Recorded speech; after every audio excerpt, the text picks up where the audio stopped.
Well, it's the first time I have Dr. Sairah Ahmed on my podcast, so I'm really excited about this. And we trained at the same institution, except I was much, much, much, much older. Welcome to the show. Thank you so much for having me. So, just tell us a bit about you in terms of where you work and what you do and what got you interested in lymphoid malignancies. Yeah.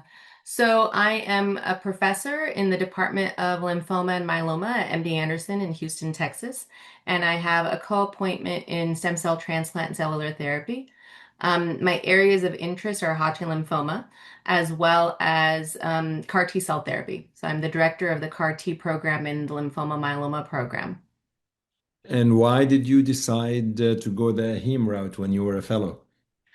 So I actually knew I wanted to do hematology before I wanted to do hemonc. So as a resident, I had the opportunity to do an away elective at the University of Washington, Fred Hutch. And I actually fell in love with transplant cellular therapy at that time. It was this amazing way where, as a medical oncologist, you were potentially curing patients of their malignancy.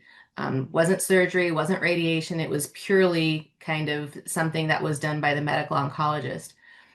So I went the route of hemonc really to go into transplant cellular therapy. Amazing, isn't it? And how it changed now, like with Oh, the yeah.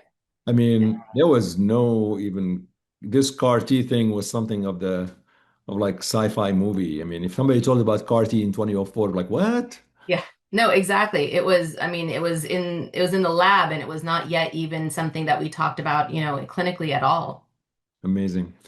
So, Sarah, I want to talk about Hodgkin lymphoma. I mean, and despite the fact that it's a very curable malignancy, there are folks who unfortunately we don't cure.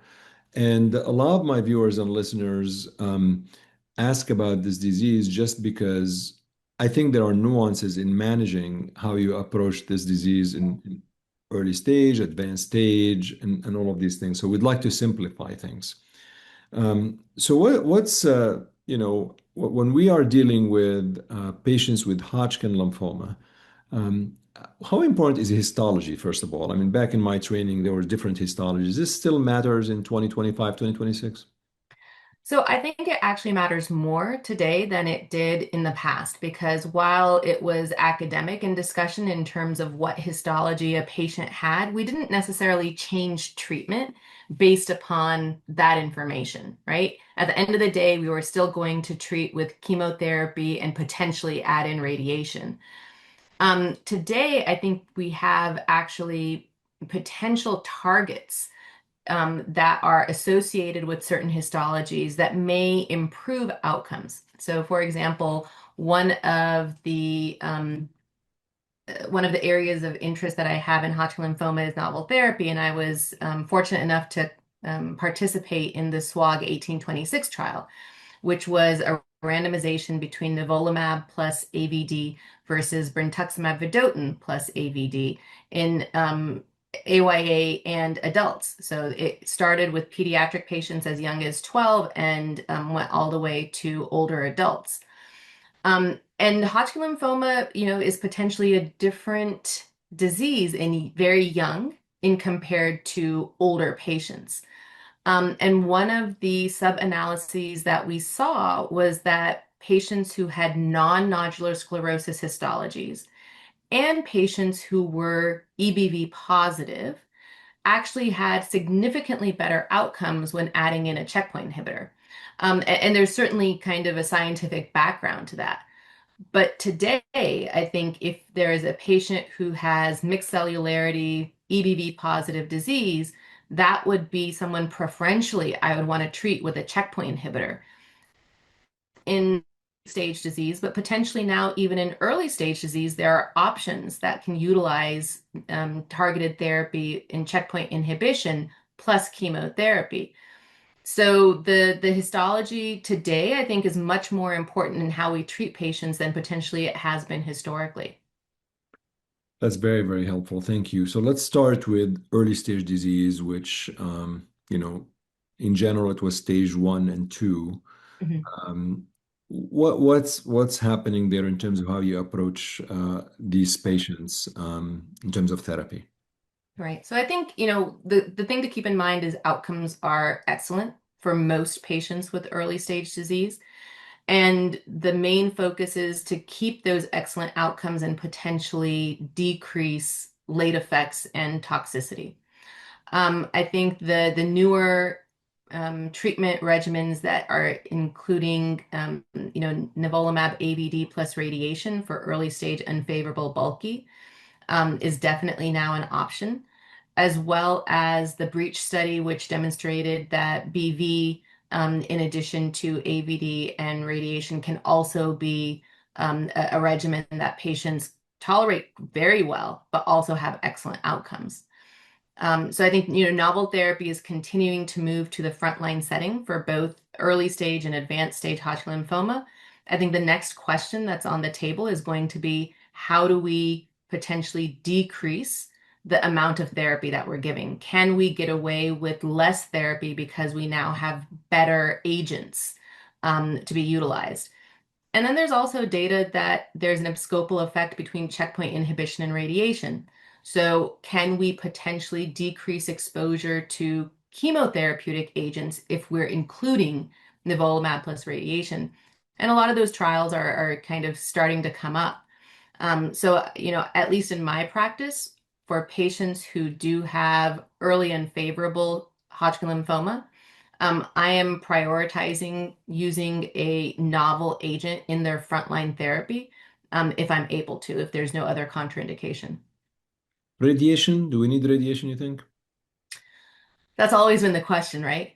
I think radiation today is very different than radiation 20 years ago. So the techniques are significantly more refined, the fields are smaller, and I think that there is still a benefit to radiation. Now, that's a different conversation to be had for a 20-year-old in comparison to a 60-year-old. If the field includes the mediastinum versus if it's just the neck. I think that if we can decrease exposure to chemotherapy, while still not having any significant increase in toxicity. I think radiation is a fabulous modality for Hodgkin lymphoma and underutilized, but partly it's because a lot of these newer modalities are not yet as um, common to be seen out in the community, right? So if you're out in the community and you're treating Hodgkin lymphoma and somebody's still doing 40 gray or using a large field, you're not going to want to expose patients to that. But, I think particularly for those radiation oncologists that are focused on Hodgkin lymphoma and lymphoma in general, they're using much smaller fields, much lower doses. And I think it's really worth it to have those patients at least evaluated. Because, again, the whole goal is to try to decrease the late effects, and we want to decrease both anthracycline exposure as well as late effects associated with radiation. Sarah, in early stage disease, I want to stick with this a little bit before I go to advanced stage disease, but there's a lots of information obviously on doing interim PET, at least back in the day before maybe the nivolumab data. What's happening there? So you mentioned you use nivolumab plus AVD plus radiotherapy in early stage disease, plus minus radiotherapy in early stage disease. So that's becoming your standard almost Yep. for these patients. Are you doing any interim PETs? I mean, how many cycles do you give, or is this what's happening there? So the data for interim PET is not as strong with checkpoint inhibition, right? So part of the reason is while in the ABVD era, we actually changed therapy based on that PET scan. That's not true for the more modern trials that include novel agents. And the reason for that is because you can have potentially tumor flare and a false positive. So you don't want to over-treat a patient or change treatment wherein you don't need to. A lot of, most of those trials still did an interim PET, and I still do an interim PET mostly to make sure that you're not missing a patient who is progressing. And while that is a rare and infrequent occurrence, it still happens. We still have patients who are primary refractory, who are progressing through initial therapy, and you want to be able to catch those early rather than later. Okay.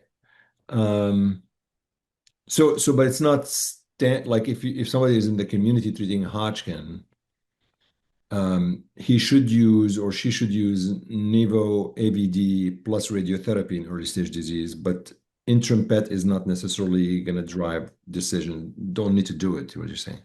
Correct. It doesn't drive decision making. And I think, that's the other flip of the coin for those countries that are not as resource rich as, Western countries. You can potentially decrease the utilization of PET, and all pets are not read the same either, right? So you can get a PET scan done at MD Anderson and it may be read differently than a PET scan done in the community. The DeVille scores may or may not be available. And so while, it is a very important tool, um, particularly in the middle of treatment with novel therapy, it's not right now going to drive treatment decisions. Okay. I didn't realize actually that in early stage disease now everybody using Nivo already. I know in advanced stage disease, so there's actual data now even in early stage disease to use, or is it just extrapolation from late stage? No, so it's actually the German data that was presented, I believe, now last year. It's a part of NCCN guidelines for early unfavorable disease. But the study is the NIVOL study, Okay. and it is 4 cycles of Nivo AVD plus radiation. In early favorable, you're not using Nivo, are you? In early favorable right now, there's no data. So you do ABVD? I still use ABVD. All right, well, let's move to advanced stage disease and tell us a little bit how these patients are approached.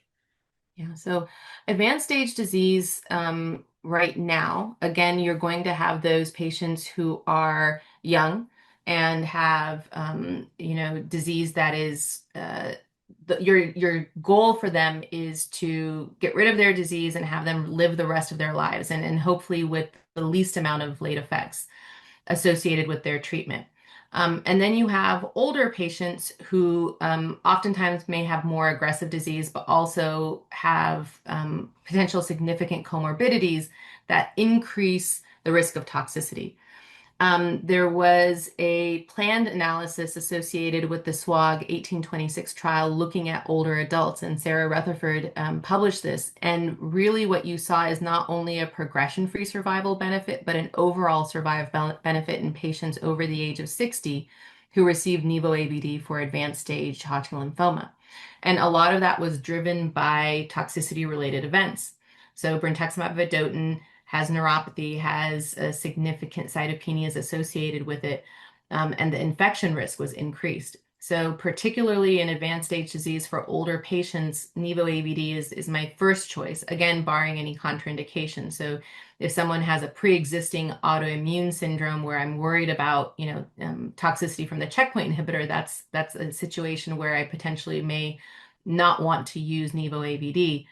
But really, I think for advanced stage disease, Nivo AVD has demonstrated an excellent toxicity profile, and overall for older patients, better outcomes.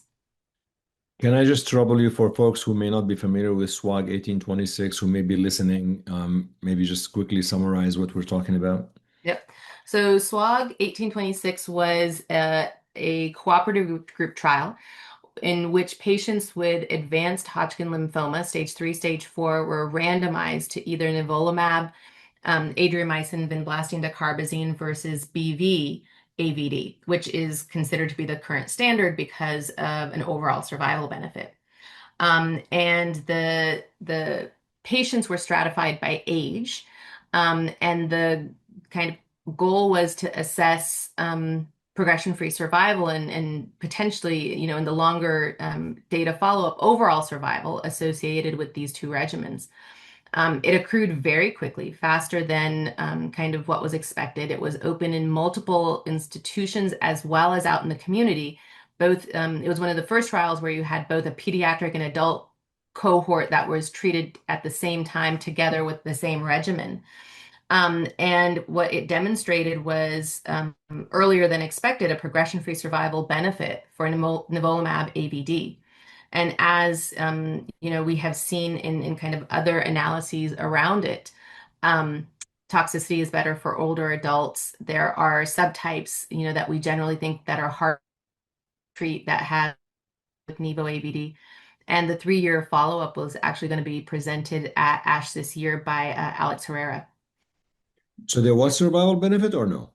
In older adults, there's a survival benefit. Right now, for the entire cohort, there's a progression-free survival benefit, but an overall survival benefit has been demonstrated.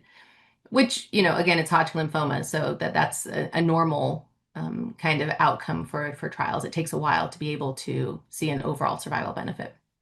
You mentioned actually that some of the side effects with BV in terms of neuropathy and so on, and they're not trivial. Anything to watch for with Nivo? I mean, are you with this specific cohort of patients? Correct. So all of the checkpoint inhibition side effects that we've seen in other malignancies as well as in Hodgkin lymphoma is still very relevant for Nivo AVD. So you certainly still do have cytopenias, but you can have autoimmune side effects. Hypothyroidism is the most common. But those are all of the potential complications that still need to be monitored very closely. You mentioned the older cohorts, and it's a tough cohort of patients. And I recall. I mean, we know Andy's data, Andy Evans' data. With it's a different way of using BV mainly. Giving a couple of cycles of BV and so, and it's part of the NCCN, I believe. Andy. Correct. So is there like, how do you choose, or is it like luck of the draw? Is it like, how do you decide Nivo AVD versus doing Andy Evans regimen, I guess? Yeah. So the way that Andy, had fractionated the dosing was by sequencing the BV prior to and after the ABD component of it, right? And the ABD component has been historically demonstrated to be much more tolerable than ABVD for older adults. And that's a regimen that I use a lot before the Nivo AVD. The only kind of caveat that I have for that particular way in which we deliver treatment is it takes a long time, right? So you're giving 6 months of chemotherapy and then you're giving BV prior to and after. And there's still neuropathy associated with it, right? So vinblastine by itself causes neuropathy, BV causes neuropathy in older patients who are frail, who potentially have issues with ambulation. Those additional insults can lead to complications. At this point, for patients who don't have a contraindication to checkpoint inhibition, I'm using Nivo AVD, really because I'm done in 6 months and it's very well tolerated. But I still utilize kind of BV AVD in patients where I don't think that Nivo AVD is a good idea. I mean, it's really going to be very challenging not to give Nivo AVD with the data that from SWOG 1826, especially with the subset analyses. Yeah. One of the things that make me always wonder, now that we've done so much progress in advanced stage disease in frontline therapy, um, how this affects relapse disease. But before I go there, I have to ask you about the German. I mean, are they doing anything differently? And the reason I ask that is because they've always done BIACOP. They've always Yep. done. I can say I've never given BIACOP in my entire life throughout my entire clinical career, and I don't know. I mean, what's happening across the pond? Yeah, so you're very right. There's always going to be kind of other regimens, particularly, in Europe, and then the Germans like to do things their way. So HD21 is BRICAD, which is a better version, really, of a BIACOP, right? So it's brentuximab vedotin with etoposide, cyclophosphamide, doxorubicin, dacarbazine, dexamethasone. And one of the major issues with BIACOP was the late effects, right? It definitely caused increased infertility. It's a hard regimen to get through up front, and your older adults don't do well with it, but the outcomes are very good. You just didn't want to deal with, for young adults, potentially infertility later in life. And so what they demonstrated was that it is equivalent to BACOP. And so really in the NCCN guidelines where BACOP lived is now BRCAD. And those those areas where checkpoint inhibition may not be available, where you're going to be using BV, and that would be outside of the US, I think it's a very good regimen. I have utilized it in situations where the NCCN guidelines would have called for escalation to BACOP. Again, a rare eventuality, I think, today, but there are still those patients who are progressing through your initial frontline ABVD that potentially got it for early stage disease, or, in some cases with, patients who had been started on ABVD and then I saw them at my institution and I wasn't going to change. It has fewer dose reductions. It has less discontinuation. It potentially, is going to be utilized, I think, less in the US and in other places where checkpoint inhibition is really going to be your frontline therapy. But it gets away from all of those late effects that you really worry about with BACOP in terms of infertility and in gonadal dysfunction. I have talked to folks who have used it, and they actually, don't have a really difficult time doing it. Again, I think even with BACOP, you had to be in a center that did it, right? The community finds it difficult. I, like you, I think have maybe used BACOP a few times, and my PharmDs are like, "What are you doing?" But I think BRCAD is actually a good regimen with all the caveats around it. So with Hodgkin lymphoma is one of the most curable cancers out there. I mean, thankfully, but you still have, I'm sure, where you practice at MD Anderson, you get the toughest of Hodgkin lymphoma. So what is exciting there in relapse refractory disease? Because in my naive mind, the more progress we're doing in frontline therapy, the clone that you are going to get for relapse disease will be most challenging to treat. Are you still doing transplant? Are you not doing transplant? What's happening down the pike for Hodgkin? Yeah, so I think you're absolutely right. So with these more effective regimens, I think you're going to have more people cured up front. But those people who are primary refractory or early relapse are going to be much more difficult to treat. The arsenal is also going to be somewhat decreased, right? So if you've used BV-AVD up front and someone relapses within 6 months of BV-AVD, you're not going to go back to BV. You're going to go to a checkpoint inhibitor plus minus chemotherapy.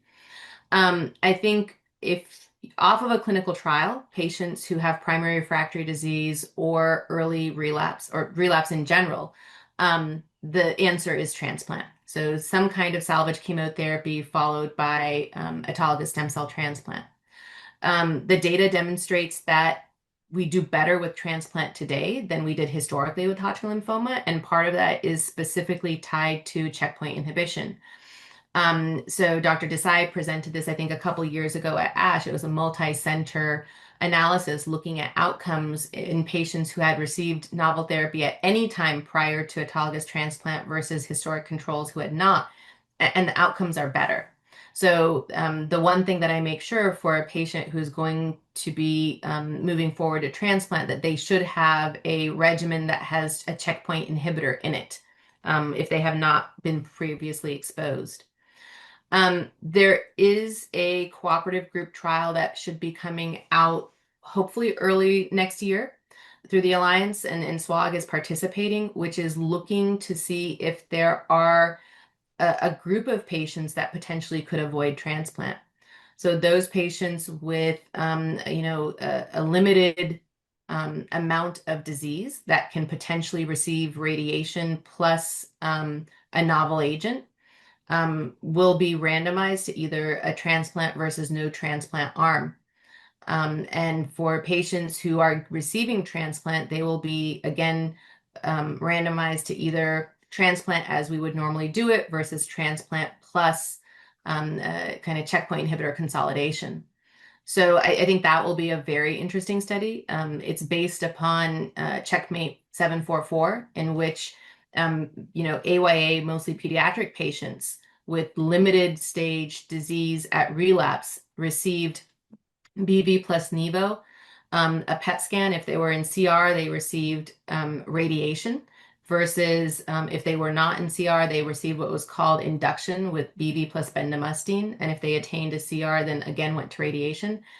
And those outcomes are excellent. It's like 90%, like straight across, PFS OS. So I think there is a group of patients that we overtreat today with autologous stem cell transplant. So that's going to be an exciting trial to see.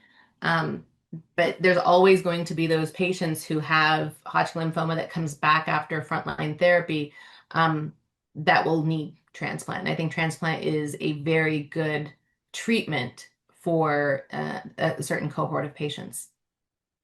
Novel therapies coming down the pike, whether it's like anything we should watch for. I mean, we're airing this just around ASH 2025, and obviously I presume there will be a lot of presentations on Hodgkin. I find it very difficult to improve on frontline therapy, frankly. I mean, I don't know even how do you even do a trial in frontline therapy anymore? I mean, after Yeah. SWOG 1826, it seems like, we just say SWOG to 1826 and we're done, or do you think there's room to improve on that?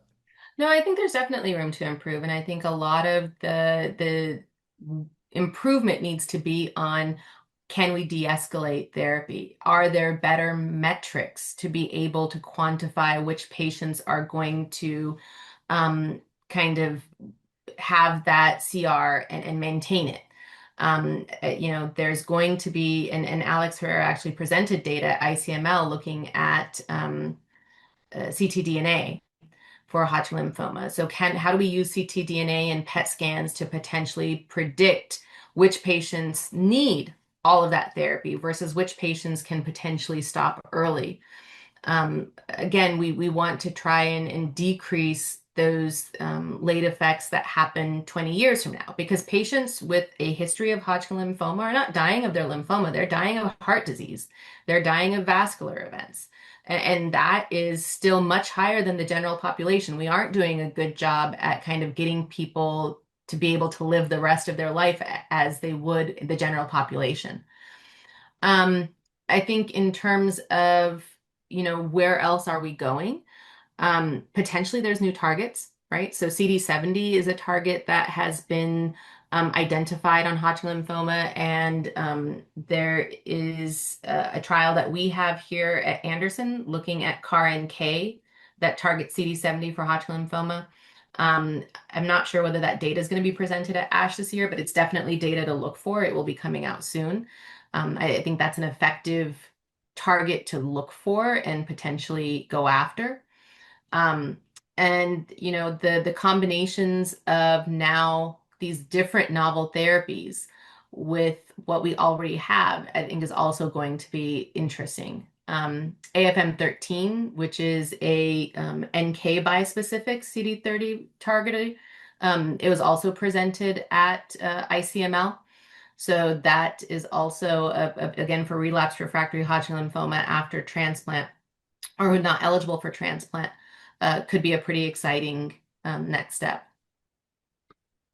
Sarah, and this is fascinating. This is like, tour de force of Hodgkin lymphoma. But anything I should have asked you about this, about the disease, about what's going on, that you really think viewers and listeners who deal with general oncology or even patients and families, I have a lot of listeners, families, and patients who are listening. Anything you'd like to share with them I may have forgotten to ask you about?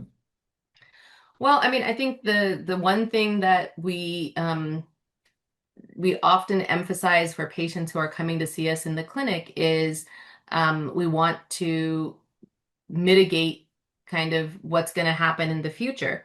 And fertility preservation is something, particularly if they're being treated, to ask their oncologist about, do they have time to get fertility preservation before starting treatment? And the other thing is to make sure that, after treatment, they're in a survivorship program. Preventive cardiology is important, particularly for patients who have been exposed to checkpoint inhibition, monitoring for late effects associated with checkpoint inhibitors. I think as we have these new classes of drugs that are going to be widely utilized in patient populations that potentially had not had exposure to those agents before, we're going to have to also change our survivorship algorithms to incorporate, what's going to happen to a patient who's had a checkpoint inhibitor in their 20s. How does that impact kind of their inflammatory milieu and other types of late effects associated with that? And as a field, I think, we utilize checkpoint inhibition in a lot of different malignancy, but Hodgkin lymphoma is unique, and in trying to make sure that we capture exactly how we need to take care of these patients across the spectrum of their lifespan after treating them for Hodgkin lymphoma. Well, congratulations on everything you have done, and alongside all of the colleagues who have done really remarkable work in Hodgkin. It's just watching some of these survival curves, especially with the recent data, was just fascinating. And hope to have you again very soon on the show, Sairah. Thank you so much. I really enjoyed myself.